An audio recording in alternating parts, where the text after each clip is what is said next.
ஹாயாபா TV நேயர்களுக்கு அன்பு வணக்கம்.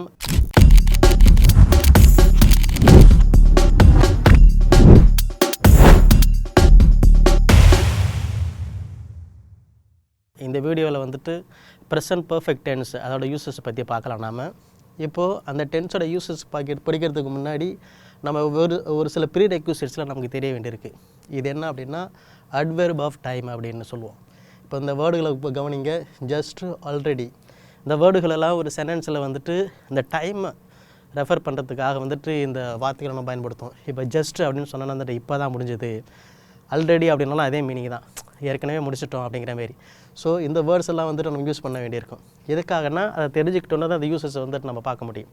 இப்போ ப்ரெசன்ட் பர்ஃபெக்ட் டென்ஸ் வந்துட்டு எந்தெந்த இடத்துல யூஸ் பண்ணோம் அப்படின்னா ஃபஸ்ட்டு யூசேஜ் பாருங்கள். Activities of immediate past. இப்போது ஒரு விஷயம் வந்துட்டு ஜஸ்ட் இப்போ தான் நடந்து முடிஞ்சிருக்கு, அந்த மாதிரியான காரியங்கள் ரொம்ப பேக்கில் கிடையாது, ரொம்ப கடந்த காலத்தில் கிடையாது, இப்போ தான் வெறுமனே இப்போ இன்னும் கொஞ்சம் நேரத்துக்கு முன்னாடி தான் வந்துட்டு அது நடந்து முடிஞ்சிருக்கு அப்படின்னா அந்த மாதிரியான காரியங்கள், அந்த மாதிரி ஆக்டிவிட்டீஸ் எல்லாம் ப்ரெசன்ட் பர்ஃபெக்ட் டென்ஸாக சொல்லணும். இப்போது அந்த சென்டென்ஸ் யூஸ் பண்ணுறப்ப தான் நம்ம இந்த வேர்டுகளை யூஸ் பண்ண வேண்டியிருக்கும். இப்போ உதாரணத்துக்கு எக்ஸாம்பிள் சொன்னால் உங்களுக்கு புரியும் பாருங்கள். I just have had my lunch. இப்போ என்ன அப்படின்னா மதிய நேரத்தில் வந்துட்டு நான் லஞ்ச் இப்போ தான் சாப்பிட்டு முடிச்சுட்டு வெளியே வந்திருக்கேன் அப்படின்னு. இப்போது இது நடந்து ரொம்ப நேரம் ஆகலை, ஜஸ்ட் இப்போ தான் முடிஞ்சிருக்கு. அதுதான் வந்துட்டு இமீடியட் பாஸ்ட் அப்படின்னு சொல்கிறோம் நம்ம. இப்போ அதேமாரி வேறு என்ன எடுத்துக்கலாம் அப்படின்னா she has already finished her assignment. So அந்த ரெண்டு சென்டென்ஸை கவனிங்க. I just have had my lunch அப்படின்னா நான் இப்போ தான் கொஞ்சம் நேரத்துக்கு முன்னாடி தான் நான் என் லஞ்சு சாப்பிட்டு முடித்தேன் அப்படின்னு. இப்போ இந்த இடத்துல வந்துட்டு she has already finished her assignment. அவள் ஏற்கனவே தன்னுடைய வேலையை முடித்து விட்டு இருக்கிறாள். அப்போது இந்த காரியங்கள்லாம் வந்துட்டு இமீடியட் பாஸ்ட், கொஞ்சம் நேரத்துக்கு முன்னாடி தான் முடிஞ்சிருக்கு. அப்படிங்கிறப்போ அந்த விஷயங்களெல்லாம் வந்துட்டு நம்ம ப்ரெசன்ட் பர்ஃபெக்ட் டென்ஸில் யூஸ் பண்ணணும். இப்போ அடுத்தது ரெண்டாவது யூசேஜ் என்ன அப்படின்னா செகண்ட் யூசேஜ் பார்த்திங்கன்னா activities of past but time is in mentioned, time is not mentioned. இப்போது இதுக்கு என்ன அர்த்தம் அப்படின்னா ஒரு விஷயங்கள் கடந்த காலத்தில் நடந்த விஷயங்கள் தான், பட் டெஃபினட்டாக நமக்கு தெரியல அது எப்படி முடிஞ்சுது, எந்த நேரத்தில் நடந்துச்சு அப்படின்னு. இப்போ ஒரு உதாரணம் பார்த்தீங்கன்னா have you read the book. இப்போ நல்லா கவனிங்க இந்த சென்டென்ஸை. Have you read the book the monk who sold his Ferrari. இப்போ இந்த monk who sold his Ferrari அப்படிங்கிறது ராபின் சர்மா எழுதின வேர்ல்டு பெஸ்ட் செல்லர் புக்கு. இப்போது அந்த புத்தகத்தை நீங்கள் வாசிச்சிருக்கீங்களா அப்படின்னு. இப்போ நல்லா கவனிங்க. அந்த புக்கை வந்துட்டு நான் பாஸ்ட்டில் தான் வாசிச்சிருப்பேன், கடந்த காலத்தில் தான், இறந்த காலத்தில் தான் நான் வாசிச்சிருப்பேன். ஆனால் அது எந்த டைமில் அப்படின்னு வந்து நமக்கு பர்டிகுலராக சொல்ல தெரியல. ஸோ அதனால் அந்தமாரி சென்டென்சஸ், சில விஷயங்கள், சில ஆக்டிவிட்டீஸ் பாஸ்ட்டில் நடந்திருக்கும், பட் டெஃபினட்டாக என்ன டைம் அப்படிங்கிறத நம்மளால் சொல்ல முடியல. அந்த மாதிரியான விஷயங்கள். இப்போது இந்த புக்கை நான் வந்துட்டு எப்போ படிச்சிருக்கலாம், ஒரு வாரத்துக்கு முன்னாடி படிச்சிருக்கலாம், இல்லை ஒரு மாதத்துக்கு முன்னாடி கூட படிச்சிருக்கலாம், பட் பாஸ்ட்டு தான், பட் டைம் ஃபேக்டர் நம்ம கரெக்டாக தெரியல. அப்படிப்பட்ட சென்டென்சஸ் எல்லாம் இதில் யூஸ் பண்ணணும். இப்போ இதே வந்து பார்த்திங்கன்னா ஐ ஹாவ் சீன் மெனி. இப்போ இந்த ரெண்டாவது சென்டென்ஸை கவனிங்க.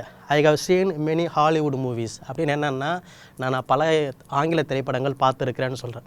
இப்போ இந்த படத்தெல்லாம் வந்துட்டு over the period of year, ஒரு வருஷமாக கூட நான் பார்க்கலாம், இல்லை ஒரு 5 வருஷமாக கூட பார்க்கலாம். ஆனால் அந்த படங்களில் வந்துட்டு நான் எந்த டயத்தில் பார்த்தேன் அப்படிங்கிறது வந்துட்டு நம்மளால் உறுதியாக சொல்ல முடியல. ஆகவே கடந்த காலத்தில் நடந்த சம்பவங்கள் எந்த நேரத்தில் நடந்தது அப்படின்னு உறுதியாக சொல்ல முடியாதப்போ அந்த சென்டென்சஸ் எல்லாம் வந்துட்டு நம்ம ப்ரெசன்ட் பர்ஃபெக்ட் டென்ஸில் யூஸ் பண்ணணும். அது வந்துட்டு இது செகண்ட் யூசேஜ். இப்போ அடுத்ததாக தேர்ட் யூசேஜ் என்ன அப்படின்னா, இப்போது நண்பர்களே நம்ம அடுத்தது மூணாவது யூசேஜ் இதில் என்ன வரும் அப்படின்னா பாஸ்ட் ஈவெண்ட். அகெயின் கவனிங்க இதை, past event but present effect. இப்படின்னா என்ன அப்படின்னு அர்த்தம் அப்படின்னா ஒரு விஷயம் வந்துட்டு கடந்த காலத்தில் நடந்து முடிஞ்சிருச்சு, பட் அதனுடைய தாக்கம் இப்பொழுது நமக்கு இருக்குது. இப்போ எப்படின்னா ஒரு உதாரணத்துக்கு பாருங்கள். The dog has torn the book. இப்போ என்னென்னா நம்ம வீட்டில் இருக்க ஒரு முக்கியமான புத்தகத்தை வந்துட்டு நான் வீட்டில் வளர்க்குற நாய் வந்துட்டு அதை கடித்து குதறிடுச்சு.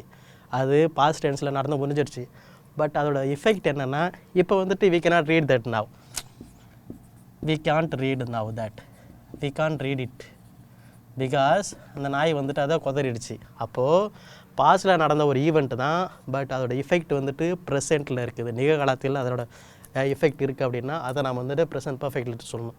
உதாரணத்துக்கு இன்னொன்று பாருங்கள். I have cut my finger. இப்போ நல்லா கவனிங்க. காய்கறி வெட்டும் பொழுது தவறுதலாக கையை வெட்டிக்கிட்டா என்ன நடக்கும்? இட் இஸ் பெயினிங் நாவ். அப்போது அடுத்த யூசேஜ் பாருங்கள். தேர்ட் யூசேஜ் என்னென்னா, ஒரு சம்பவம் பாஸ்ட் டென்ஸில் நடந்து முடிஞ்சிருச்சு, பட் அதோட எஃபெக்ட் வந்துட்டு இப்போ ப்ரெசன்ட் டென்ஸ் நிகழ்காலத்தில் அது ப்ரெசண்ட்டாக இருந்துச்சுன்னா அந்த சென்டென்சஸ் எல்லாம் ப்ரெசன்ட் பர்ஃபெக்ட் டென்ஸ் சொல்லணும். இப்போ பாருங்கள், the dog has torn the book. நாய் வந்துட்டு அந்த புத்தகத்தை கடித்து குதிரை விட்டது. அதனால் இப்போ நம்ம அதை ரீட் பண்ண முடியாது. இப்போது நான் காய்கறி விட்டுட்டு இருக்கும்போது என் கையை வெட்டிக்கிட்டேன், இப்போ அது வலிச்சுக்கிட்டு இருக்குது. அப்போ புரியுதுங்களா? Past event but effect present டென்ஸில் இருக்குது. அப்படிப்பட்ட விஷயங்களை நம்ம வந்துட்டு ப்ரெசன்ட் பர்ஃபெக்ட் டென்ஸில் சொல்லணும். அடுத்த யூசேஜ் பாருங்கள். ஃபோர்த் யூசேஜ்னால் என்ன அப்படின்னா, இதுவும் சேம் திங் லைட்டாக அதுமாரி தான் வரும் பாருங்கள். Past event but continues present also. இந்த யூஸ் என்ன அப்படின்னா, ஒரு விஷயம் வந்துட்டு பாஸ்ட் டென்ஸில் நடந்த ஒரு விஷயந்தான், பட் ஸ்டில் இன்னும் கேரி ஃபார்வர்ட் ஆகிட்டு இருக்குது, இன்னமும் அது தொடர்ச்சியாக நடந்துக்கிட்டே இருக்குது அப்படின்னா அந்த மாதிரியான விஷயங்களையும் ப்ரெசன்ட் பர்ஃபெக்ட் டென்ஸ்னு சொல்லலாம். இப்போ உதாரணத்துக்கு உங்களை கேட்குறேன்னு வச்சுக்கிங்க, நீங்கள் எத்தனை வருஷமாக சென்னையில் குடியிருக்கீங்க அப்படின்னு. அப்போ என்ன சொல்லணும்னா, நான் ஒரு 10 வருஷமாக சென்னையில் குடியிருக்கிறேன். நான் மறுபடியும் இங்கே நம்ம கவனிக்க வேண்டியது என்ன அப்படின்னா, இங்கே வந்துட்டு இந்த ஃபஸ்ட்டு யூசேஜில் வந்துட்டு ஜஸ்ட் ஆல்ரெடியெல்லாம் சொன்ன மாதிரி அட்வர்ப் ஆஃப் டைமு, அதே மாதிரி தான் இங்கே வந்துட்டு சின்ஸு, அடுத்தது ஃபாரு அப்படிங்கிற இந்த அட்வர்பெல்லாம் நம்ம யூஸ் பண்ணுவோம். இப்போ எப்படி அப்படின்னா, நீங்கள் எத்தனை வருஷமாக சென்னையில் குடியிருக்கீங்க அப்படின்னா, நான் வந்துட்டு கடந்த ஒரு 10 வருடமாக சென்னையில் குடியிருக்கிறேன். நல்லா கவனிங்க, அது பாஸ்ட் டென்ஸில் நீங்கள் குடியேற ஆரம்பிச்சிட்டிங்க, but you are still continue to live in Chennai. நீங்கள் இன்னமும் தொடர்ச்சியாக சென்னையில் தான் வாழ்ந்துட்டுருக்கீங்க. அப்போது அந்த மாதிரி விஷயங்களையும் ப்ரெசன்ட் பர்ஃபெக்ட்னு சொல்லணும். இப்போ எப்படி சொல்லணும் அப்படின்னா, I have lived in Chennai for 10 years. இப்போ இந்த சென்டென்ஸுக்கு என்ன அர்த்தம் அப்படின்னா, நான் 10 வருடங்கள் இந்த சென்னையில் வாழ்ந்திருக்கிறேன், அதாவது பர்ஃபெக்ட்டு வாழ்ந்திருக்கிறேன் அப்படின்னு. அப்போ பாருங்கள், பாஸ்ட்லேயே தொடங்கப்பட்ட ஒரு சம்பவம் இன்னமும் நடந்துக்கிட்டு இருக்குது. நம்ம சென்னைக்கு குடி 10 வருஷமாக இருக்குது அப்படின்னா அது பாஸ்ட்டில் தொடங்குச்சு, பட்டு ப்ரெசென்ட்லேயே நான் அங்கே தான் வாழ்ந்துட்டுருக்கிறேன். அந்த மாதிரியான விஷயங்களை நம்ம மறுபடியும் ப்ரெசன்ட் பர்ஃபெக்ட்னு சொல்லணும். இப்போ இதுக்கு இன்னொரு எக்ஸாம்பிள் பார்க்கலாம். ஐ have not seen him since last month. இப்போ இந்த சென்டென்ஸை கவனிங்க. யாரோ நான் என்னோட ஒருத்தன் ஃப்ரெண்டு இருக்கிறான், அவனை பார்த்து 1 மாதம் ஆகுது. அப்போனா என்ன அர்த்தம்னா, அவனை நான் கடைசியாக பார்த்தது 1 மாதத்துக்கு முன்னாடி. இப்போ அந்த 1 மாத காலமாக அவனை நான் பார்க்கவே இல்லை. பாருங்க, அது பாஸ்ட் டென்ஸில் நடக்கிற விஷயம், பட்டு இன்னமும் I continue to miss him, நான் இன்னமும் அவனை பார்க்காம தான் இருக்கிறேன். அப்போது அந்த சென்டென்ஸ் என்ன சொல்லணும்னா, I have not seen him சின்ஸ்னா தொடக்கத்திலிருந்து அப்படின்னு அர்த்தம். அதிலிருந்து 1 மாத காலமாக, 10 ஆண்டு காலமாக அப்படின்னு சொல்லுவோம். நம்ம இந்த ஃபார் சின்ஸ் எல்லாம் எதுக்கு யூஸ் பண்ணணும் பாருங்கள். அப்போது ஒரு சம்பவம் பாஸ்ட் டென்ஸில் நடக்குது, but it continues to exist in present also. அந்த மாதிரியான சென்டென்சஸ் மறுபடியும் ப்ரெசென்ட் பர்ஃபெக்ட் டென்ஸில் வரும் நமக்கு. இப்போ மறுபடியும் நண்பர்களே, அடுத்த யூசேஜ் முன்னாடி பார்க்க போகிறதுக்கு முன்னாடி நான் மறுபடியும் we are referring to adverb of time தான். இப்போ அது 5th யூசேஜ் என்ன அப்படின்னா, இந்த 2 வார்த்தைகள் இருக்குது பாருங்கள். நெவர், அடுத்ததாக எவர். இப்போ நெவர் அப்படின்னா என்ன அர்த்தம் அப்படின்னா, ஒரு பொழுதும் இல்லை. எவர்னா எப்பொழுதாவது. இப்போ இந்த சென்டென்ஸில் யூஸ் பண்ணோம்னா பாருங்கள், ஒரு கேள்வி பாருங்கள். ஃபஸ்ட்டு இந்த இதில் யூசேஜஸ் என்னென்னு பார்த்தீங்களா, இந்த நெவர் எவர் தான். இதெல்லாம் என்ன அப்படின்னா அட்வர்ப் ஆஃப் டைம். அதாவது இதுக்கு என்ன அர்த்தம் அப்படின்னா, நீ எப்பொழுதாவது அதை செய்திருக்கிறாயா, இல்லை நீ ஒரு பொழுதும் செய்ததே இல்லையா, அப்படி அந்தமாரி சென்டென்ஸ். இந்தமாரி அந்த அட்வர்ப் ஆஃப் டைமை கொஷினில் கேட்கறதுக்கு மட்டும்தான் நம்ம இது யூஸ் பண்ணணும். கொஷின் இன்ட்ராகேட்டிவ் சென்டென்ஸ் மட்டும்தான் யூஸ் பண்ணணும். அப்போது இதுக்கு என்ன உதாரணம் கேட்கலான்னு பாருங்கள். கொஷினில் கேட்கணும், have you never watched an English movie. இப்போ சில பேர்லாம் இருப்பாங்க, ஆக்சுவலாக இங்கிலீஷ் படம்லாம் பார்க்குறது அவங்களுக்கு ரொம்ப அலர்ஜியாக இருக்கும். நிறைய பேர் அந்த மாதிரி பார்க்க மாட்டாங்க. அப்படி பார்த்தீங்கன்னா, வாழ்நாளில் இது வரைக்கும் நீ இங்கிலீஷ் படம் பார்த்ததே கிடையாதா? அப்போது இந்த நெவர் அப்படின்னா ஒரு பொழுதும். அப்போ பாருங்கள், அது என்ன டென்ஸில் சொல்லியிருக்கோன்னா ப்ரெசன்ட் பர்ஃபெக்ட் டென்ஸில். நீங்கள் வாழ்நாளில் இது வரைக்கும் ஒரு இங்கிலீஷ் படம் கூட பார்த்ததே இல்லையா, மறுபடியும் அது கொஷினில் தான் கேட்கணும் நம்ம. இப்போ அடுத்ததாக இன்னொரு எக்ஸாம்பிள் சொல்கிறேன் பாருங்கள். Have you ever visited Delhi. இப்போ இந்த சென்டென்ஸ் கவனிங்க. நீ இது வரைக்கும் டெல்லிக்கு ஒரு தடவையாவது போயிருக்கியா? எவர் அப்படின்னா தான் ஒரு தடவையாவது அல்லது எப்பொழுதாவது, ஒரு முறையாவது அப்படின்னு அர்த்தம். அப்போது இந்த நெவரு எவர் அப்படிங்கிற இந்த adverb of டைமை வந்துட்டு இந்த சென்டென்ஸில் யூஸ் பண்ணலாம். நாம் அதை ப்ரெசன்ட் பர்ஃபெக்ட் டென்ஸில் யூஸ் பண்ணணும். With that it doesn't stop, இன்னுமே கண்டினியூ ஆகுது ஆக்சுவலாக அந்த ப்ரெசன்ட் பர்ஃபெக்ட் டென்ஸில் இந்த adverb of டைமில். அடுத்த 6 யூஸ் பாருங்கள். இந்த இடத்துல தான் நல்லா கவனிக்கணும் நண்பர்களே. இது வரைக்கும் நம்ம படிச்சிருக்கிற இந்த அட்வெர்பெலாம் வந்துட்டு பார்த்திங்கன்னா ஒரு வேர்டு இருக்கும். இப்போ இங்கே ஒரு இடத்துல கவனிங்க, அட்வெர்பு ஃப்ரேசஸ் ஆக்சுவலாக அட்வெர்பு ஃப்ரேசஸ் அப்படின்னா என்ன அப்படின்னு அர்த்தம்னு பார்த்தீங்கன்னா, ஒரே ஒரு வேர்டு இருந்துச்சுன்னா பாருங்கள், ஜஸ்ட்டு, ஆல்ரெடி, நெவர், எவர், இதெல்லாம் ஒரு வேர்டு. அதனால் வந்துட்டு வெறுமனே அட்வெர்ப் ஆஃப் டைம்னு சொல்கிறோம். அட்வெர்பு ஃப்ரேசஸ்னால் இப்போ வந்துட்டு நல்லா பாருங்கள், so for, till now, Ed.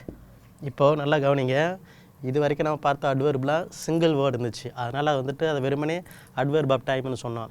But இந்த இடத்துல பாருங்கள் 2 வேர்டு இருக்குது. அப்போது 2 வேர்டு சேர்ந்து ஒரு அட்வெர்ப் ஆஃப் டைமை கொடுக்குது. புரியுதுங்களா? 2 வார்த்தை சேர்ந்து அது அட்வெர்ப் ஆஃப் டைம். இப்போ சோஃபார்னா டில் நவ்னா என்ன அர்த்தம் அப்படின்னா, சோஃபார்னா இதுவரை, டில் நவ்னா இதுக்கும் இது வரைக்கும் அப்படின்னு அர்த்தம். எட்டுனா இன்னுமா. இதை நம்ம சென்டென்ஸில் யூஸ் பண்ணுறா உங்களுக்கு புரியுது. இப்போது இந்த மாதிரியான அட்வெர்பு ஃப்ரேசஸை வந்துட்டு நம்ம யூஸ் பண்ணுறதுக்கு வந்துட்டு இந்த ப்ரெசன்ட் பர்ஃபெக்ட் டென்ஸில் யூஸ் பண்ணலாம். இப்போ எப்படி அப்படின்னா பாருங்கள், ஒரு முக்கியமான ஒரு சென்டென்ஸ், இம்பார்ட்டண்ட்டான ஒரு எக்ஸாம்பிள். இப்போ நல்லா கவனிங்க, what have you done so for. இப்போ யாருக்கோ ஒருத்தவங்களுக்கு வந்து ஒரு டாஸ்க் கொடுத்துருக்கோன்னு வச்சுக்கிங்க, ஒரு எழுத்து வேலை இருக்குன்னு வச்சுக்கிங்க, அதை அவன் செய்யாமலே இருக்கிறான் ரொம்ப நேரமாக. அப்போது அதுதான் அப்போது அந்த இடத்துல கேட்குறப்ப வந்துட்டு இது வரைக்கும் நீ இன்னும் செஞ்சிட்ருக்கிற அந்த மாதிரி தோணியில், இது வரைக்கும் what have you done so for, இது வரைக்கும் எவ்வளோ தான் எழுதி முடிச்சிருக்கிற. அப்போது அந்த ஃப்ரேஸில் அட்வெர்பை வந்துட்டு நமக்கு யூஸ் பண்ணுறோம். இப்போ டில் நவ் பாருங்கள், have you not made the manager till now. இப்போது ஒரு ஆஃபீஸில் ஒரு மேனேஜர்கிட்ட ஏதோ ஒரு பர்மிஷன் கேட்குறதுக்காக ஒருத்தன் வெயிட் பண்ணிட்டு இருக்கான்னு வச்சுக்கிங்க. அவன் போய் அவர்கிட்ட இன்னுமே பேசாமல் இருக்கிறான், அதை பற்றி அவர்கிட்ட இன்னும் பர்மிஷனை கேட்காம இருக்கான். அப்போ கூட இருக்கிற ஒரு கலிக்கு வந்து என்ன கேட்குறான், நீ இன்னுமா அந்த மேனேஜர்னு பார்க்காம இருக்கிற, அதான் டில் நவ், இன்னுமுமா. அப்போது அந்த வேர்டை யூஸ் பண்ணுறப்போ வந்துட்டு ஹேவ் யூ நாட் மெட், இது எப்படின்னா ப்ரெசண்ட் பர்ஃபெக்ட் டென்ஸ். மறுபடியும் எட்டுனா அப்படின்னா என்னென்னா, அதுக்கு பதில் என்ன சொல்லலாம் அப்படின்னா, இப்போ இதை வந்துட்டு உங்கள் ஃப்ரெண்டுக்கிட்ட வந்துட்டு ஒரு கலிக்கு இன்னொரு கலிக்கிட்ட கேட்குறான், நீ இன்னும் மேனேஜரை பார்க்கல அப்படின்னு. அதுக்கு அவன் என்ன சொல்லுவான்னா, I have not met him yet. இப்போ பாருங்கள், வெரி பியூட்டிஃபுல் திங் பாருங்கள், I have not met him yet அப்படின்னா நான் இன்னமும் அவரை பார்க்கல. நல்லா பாருங்கள், நீ இன்னமும் அவரை மீட் பண்ணல, அதுவும் ப்ரெசன்ட் பர்ஃபெக்ட் டென்ஸ் தான். அவரை நான் இன்னுமே பார்க்கல, அதுவும் ப்ரெசன்ட் பர்ஃபெக்ட் டென்ஸ் தான். ஸோ இந்த மாதிரி அட்வெர்பு ஃப்ரேசஸ் எல்லாம் வந்துட்டு நம்ம யூஸ் பண்ணலாம். அதெல்லாம் ப்ரெசன்ட் பர்ஃபெக்ட் டென்ஸில் யூஸ் பண்ண வேண்டிய ஒரு வார்த்தைகள். ஸோ நண்பர்களே, இந்த வீடியோவில் நாம் வந்துட்டு ப்ரெசன்ட் பர்ஃபெக்ட் டென்சஸ்லாம் எங்கெங்கே வருது, எந்த இடத்துல யூஸ் பண்ணுறோம் அப்படிங்கிறதெல்லாம் படிச்சிருக்கோம். நாம் continue to watch hi about TV. Thanks for வாட்சிங். Good luck to you.